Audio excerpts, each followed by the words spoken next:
The Houston Texans back at the negotiating table to pay yet another one of their defenders. Jalen Pitre getting a contract extension worth $39 million over 3 seasons, bringing his total over the next 4 years for the Houston Texans over $42 million. And that makes him one of the highest paid specialty DBs in all of football. I say specialty DBs because Jalen Pitre, he's not really a safety, and he's not really just your typical nickel cornerback either. He does so much more for this Texans defense. Plenty to like about what Pitre got with the contract extension and stuff that I'm a little concerned about with the contract. Here's the good about Jalen Pitre's new deal. This is a player that DeMeco Ryans inherently trusts to be on the field. When Pitre was available, he was typically playing close to 100% of the snaps for the Houston Texans.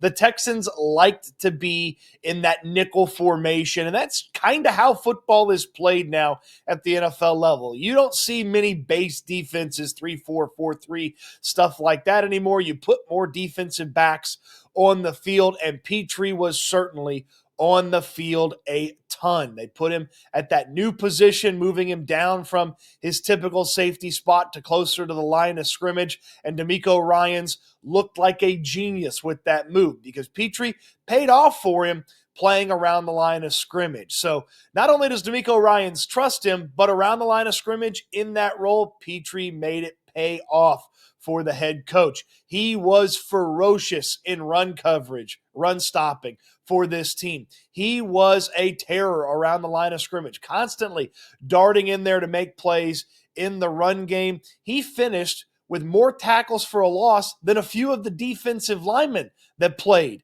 a bunch of games for the Houston Texans. And if he had finished the season before the injury, he probably would have had a handful more to add to the total. In addition to that, Pitre around the line of scrimmage always seemed to be around the football. The standout play that I think of when I think of Pitre in 2024 is when the Dallas Cowboys on Monday Night Football had an offensive lineman try to pick up a fumble, and Jalen Pitre comes flying in, throws his body into the big 300-pounder, and that ball just squirts out of there.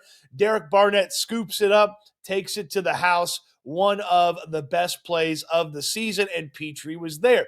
Jalen Pitre with the deflection that led to Neville Hewitt's interception in Green Bay. Jalen Pitre with the deflection that led to a Jimmy Ward interception. You kind of see the constant here with Jalen Pitre. He seemed to always be around the football, and if he wasn't making the play when it came to an interception, he was forcing the defense he's forcing the opposing offense, to go out there and make a mistake. Now, that's the good to Jalen Pitre. DeMeco Ryans trusts him. He was on the field a ton when he was out there, and he felt like he was around the ball making plays, a playmaker quite a bit last season. The downside to what Jalen Pitre does at that nickel cornerback spot, that star linebacker, I just call it the Pitre position, of course. The downside to what he does is he did not cover very well from that position last year. I know I said it felt like he was always around the ball. When he was around the ball, if it wasn't a big play that Pitre was making or forcing, it was usually a big play for the offense. A lot of success in targeting Jalen Pitre last year amongst regularly playing DBs. So DBs that regularly played for the Houston Texans. Pitre was one of the worst in coverage. He's one of the only DBs to allow a passer rating over 100 last year. He did not force a lot of tight window throws compared to a bunch of other slot cornerbacks across the league. He got picked on in coverage last year for the Houston Texans, and I have to imagine when you think about Derek Stingley out there, Kamari Lassiter, Kalen Bullock on the back end, C.J. Gardner-Johnson on the back end, if you're an opposing quarterback, you're looking around, you got to find Jalen Pitre in coverage, and you got to go pick on him. And part of it is you go pick on him because he's the easiest one to pick on, and you had the best results when you're opposing quarterback and you went after Jalen Pitre. So the coverage element of that new position, it didn't really turn over for Pitre last year, and that's something that has to get much better. And if the coverage element gets better, boom, this contract is an easy contract to understand. He's worth probably every penny of the contract. But that coverage element in a pass forward league, in a league that makes it tough to slow down opposing passing offenses, you got to be able to cover. And teams are going to find Jalen Pitre and put him in precarious cover positions as well. Another element that I don't love about this contract for the Texans and Jalen Pitre is I feel like it's a little early. 12 games is not exactly proof of concept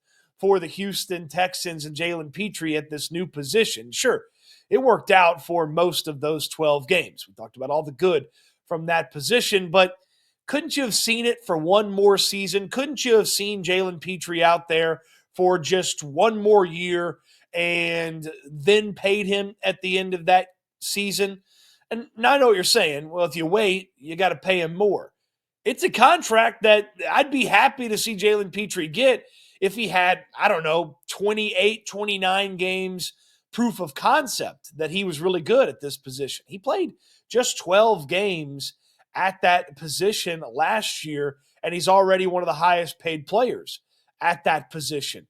You could have waited. This maybe could have been an in-season extension or a end of next season extension for Jalen Pitre, and I don't know that it would have been that much more expensive. Petry's making about $13 million a year in new money. If it was $14 or $15 million a year in new money a year from now, it's still a worthwhile contract extension. Now, obviously, if Pitre has an amazing season and then he really gets paid, some of these safety numbers, even though Petry's not truly a safety, sort of a specialty DB, some of these safety numbers were crazy dollar figures. And some of these cornerback numbers, even for guys that aren't specialty guys, were crazy numbers. So Pitre could have made a lot more money. But again, if he has a better year at the position than he did last season, you'd probably be happy to see him make that money. So plenty of good. He's a trusted member of DeMeco Ryans' defense the way DeMeco Ryans